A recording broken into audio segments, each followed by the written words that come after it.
forget to subscribe my channel Hang Duk Mana Sas. Assalamualaikum, selamat datang lagi ke channel Hang Duk Mana. Mari kita dengar respon Datuk Long Madam tentang isu cuti Sabtu Ahad peninggalan penjajah, kata PAS Johor. Saya baca dia sikit. PAS Johor beranggapan bahawa cuti hujung minggu di negeri Johor yang ditukar kepada Sabtu dan Ahad bermula 1 Januari 2025 seperti yang diumumkan oleh Pemangku Sultan Johor adalah peninggalan penjajah. Kita mari kita dengar respon itu. Datuk Long Madam dia akan letak komen macam biasa. PAS Johor baru-baru ini ada mengatakan bahawa cuti hujung minggu di Johor ditukar kepada Sabtu dan Ahad sebagai peninggalan penjajah. Sebagai anak Johor, apa pandangan Datuk berkaitan perkara ini? Ulas sikit. Terlebih dahululah nasihat dan pandangan saya, PAS Johor harus berhati-hati dalam mengeluarkan kenyataan, khususnya yang melibatkan titah Duli Yang Maha Mulia Pemangku Sultan Johor. Jangan kurang hajar, kata orang Johor, jangan kurang hajar. Jika PAS Johor hendak bermain politik atau melabelkan pertukaran cuti mingguan kepada Sabtu dan Ahad sebagai peninggalan penjajah, ini satu kenyataan yang dilihat cukup berat dan cuba mempertikaikan titah yang dibuat oleh Ketua Agama Islam Negeri Johor. Johor ada mufti kerajaan negeri tau. Johor juga ada Majlis Agama Islam Negeri. Johor juga mempunyai barisan jawatankuasa fatwa negeri. Jadi secara logik dan rasionalnya, keputusan ataupun titah yang dikeluarkan oleh Duli Yang Maha Mulia Pemangku Sultan Johor pasti dah dirujuk terlebih dahulu kepada pihak-pihak yang saya nyatakan tadi. Jadi sebelum mengkritik, fikir dan kaji dulu apa yang ingin kita kritikkan. Jangan nampak macam PAS ini sebagai parti hipokrit dan munafik. Bila pihak lain tidak sealiran dengan PAS, senang-senang label peninggalan penjajah. Kalau benar ia satu peninggalan penjajah, Perlis ni bukan PAS ke dia punya menteri besar? Cuti mingguan adalah pada hari Sabtu dan Ahad. Kenapa tak tukar? Kenapa PAS pusat ataupun PAS Perlis tidak keluarkan keluarkan arahan, tukar daripada cuti hari Ahad dan Sabtu, tukar hari Jumaat dengan Sabtu? Kenapa tak buat? Kenapa ikut? Kenapa double standard? Bila kita kata PAS ini munafik, ada yang marah.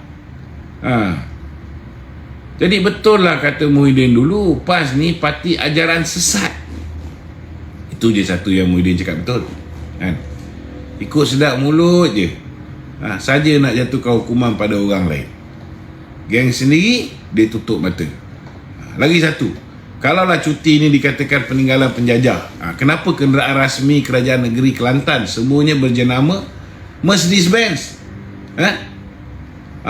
Itu apa, buatan Malaysia ke?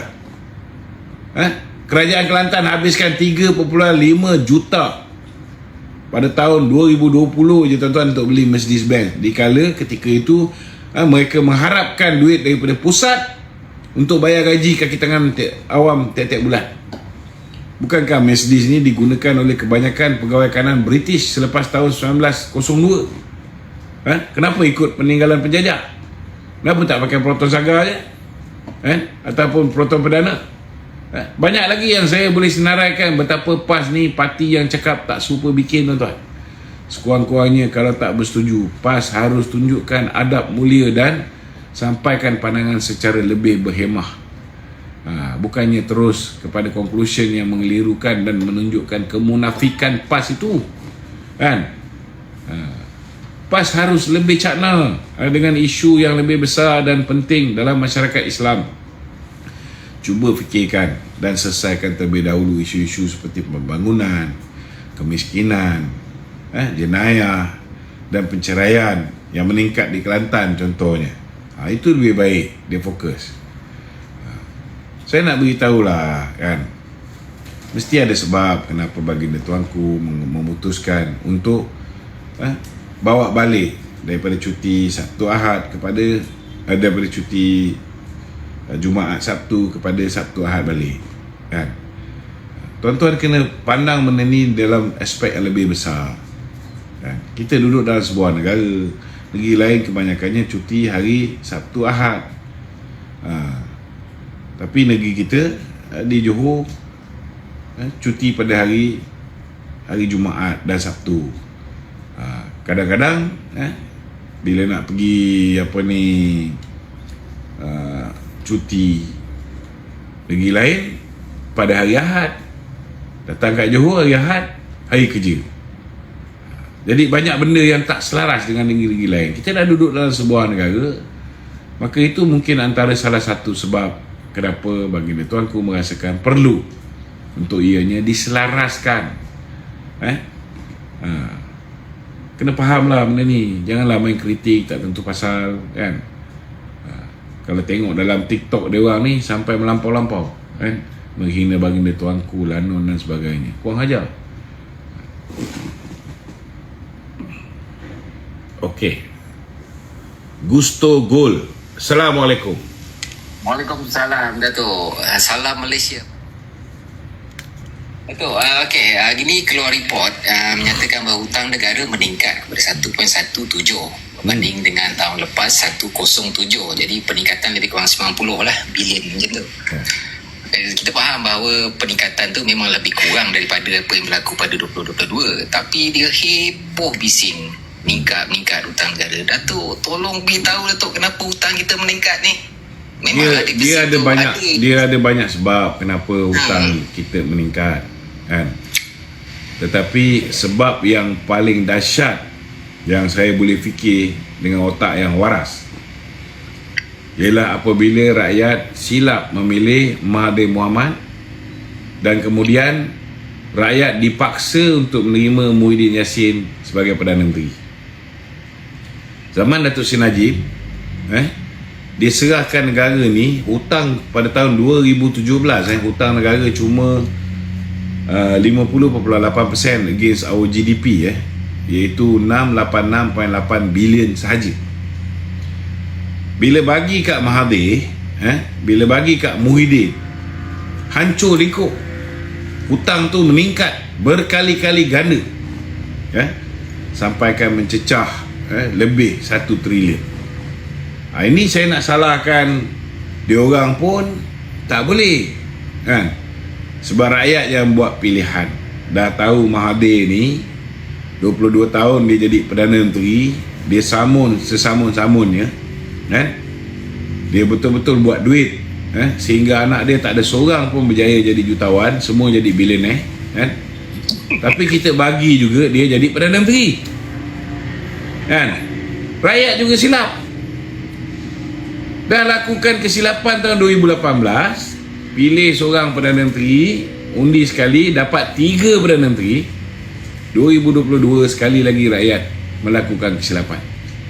4.2 juta orang Melayu mengundi Perikatan Nasional, sedangkan ketika bapa Perikatan Nasional Muhyiddin Yassin bin Tompok ni menjadi Perdana Menteri, hidup rakyat Malaysia ni sengsara, kan.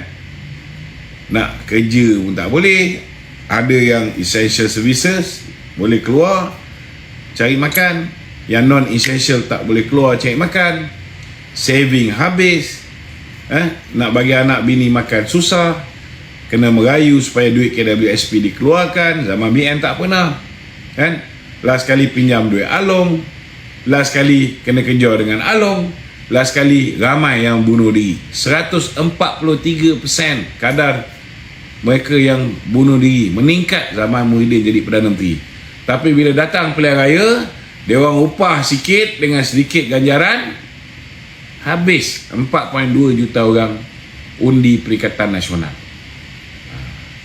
Sekarang kalau nak bising, harga hutang naik, nak buat macam mana? Negara punya simpanan habis dilangsaikan zaman Mahathir dengan Muhyiddin, kan. Lepas tu ditambah dengan hutang-hutang baru. Bila dibebankan dalam masa yang sama, kita nak mentadbir negara, kita perlu juga pastikan bahawa kita mempunyai sumber kewangan yang cukup untuk pastikan projek pembangunan, pengurusan yang telah dirancang dapat diteruskan. Ada yang boleh kita gunakan melalui apa yang kita perolehi melalui kutipan hasil. Tapi tak cukup. Tak cukup. Belanjawan kita bukan belanjawan yang surplus. Dia defisit. So, jadi defisit kita perlu berhutang juga. Ya, kita perlu berhutang. Tapi jauhlah lebih kurang berbanding dengan zaman Mahathir dan Muhyiddin. Ini kena faham. Tapi ikutkan trend dah tahu, trend daripada 99 bilion pada tahun 2023 dan 92 untuk tahun 2024. Kerajaan dah berusaha untuk mengurangkan defisit. Memanglah hutang akan bertambah dari segi kumulatif, betul lah. Dia kadang nak fahamkan benda-benda ni pada dia orang tu. Dia orang selalu duk kutuk. Kita pun jadi sakit kepala lah nak melayan dia orang. Jadi kadang satu perkara dia orang tak nak dengar apa yang kita cakap. Memanglah itu sebabnya bila kita berhadapan dengan walaun ni, kita kena buat pilihan. Pertama, kalau kita nampak kebebalan mereka ni keterlaluan, kan? Kita jangan bazir masa. Saya cakap terus terang lah, saya kalau geng-geng walaun ni, kan, saya jarang bazir masa untuk melayan. Kalau saya nampak dia tu memang betul macam atas pagar punya orang, dan dia ni betul-betul naif, yang kalau kita beri penjelasan mungkin dia boleh terima dengan hati yang terbuka, baru kita spend masa menjawab, kan? Betul. Kita kena smart, dan kita jangan waste our bloody time dengan orang macam ni, kan? Kalau orang yang kita sekolahkan macam mana sekalipun, hati dia tetap hitam, kan? Otak dia tak membuka, maka kita akan rugi. Kita boleh selamatkan lebih ramai orang yang boleh diselamatkan, tapi sebab nak selamatkan seorang ni, kan, last kali kita telah banyak mengorbankan orang lain yang boleh kita selamatkan. Jadi kalau orang macam ni, nasihat saya, biarlah mereka ni menjadi seperti luncai. Terjun dengan labu. Biar dia terjun dengan labu-labunya. Jangan kau selamatkan. Dah tu lama. Nak sabar satu lagi. Berkenaan dengan cuti hujung minggu. Saya pun orang Johor tu. Saya orang Pasir Gudang. Tapi berhijrah ke Pahang. Tapi pengundi kita balik ke Parlimen Tebrau. Berkenaan dengan cuti hujung minggu tu, sekurang-kurangnya pasangan-pasangan PJJ ni bolehlah ada masa lebih sikit. Betul tak tu? Kita nak tambah sikit. Itulah kebaikan. Itu sebab kena selaras dengan negeri-negeri lain. Dia mesti ada sebab kenapa dia buat begitu. Sambak ditambah kadang-kadang rakyat kalau Malaysia nak cerita pasal kalau nak cerita pasal agama ni, Johor ni antara satu-satunya negeri yang paling awal buat sekolah agama tau. Dia ada sekolah pagi, sekolah agama, petang sekolah kebangsaan, atau pagi sekolah kebangsaan, petang sekolah agama. Betul. Rasanya pada tahun 1980-an Selangor pun gunakan acuan daripada Johor pada tahun 1984. Kalau tak tahu ingat, kita tahu kan 84 masa tu sekolah kita sampai darjah 5, lepas tu darjah 6 kita akan ada sekolah khas, betul tak? Betul. Macam tu lah, maksudnya Selangor pun guna acuan daripada Johor kalau ikutkan dia punya perjalanan sekolahan agama ni. Tapi kata tak Islamik tu dangkal sangat lah. Orang baru main lah, cakap baru tahu tentang perjalanan Johor itu kan. Betul tak? Betul. Kita saya baca detail lagi. Yang di-Pertua PAS kawasan Johor Bahru, Dr. Muhammad Mazri Yahya berkata, Jumaat sepatutnya diutamakan sebelum merdeka. Negeri di Tanah Melayu diasingkan kepada 3 kelompok oleh penjajah British, iaitu negeri bersekutu, tidak bersekutu dan negeri selat. Salah satu peninggalan penjajah ialah perbezaan cuti di hujung minggu di negeri tersebut. Tuan-tuan, itulah kata PAS Johor. Kami menyokong kajian apa pada dapat Ibrahim. Assalamualaikum.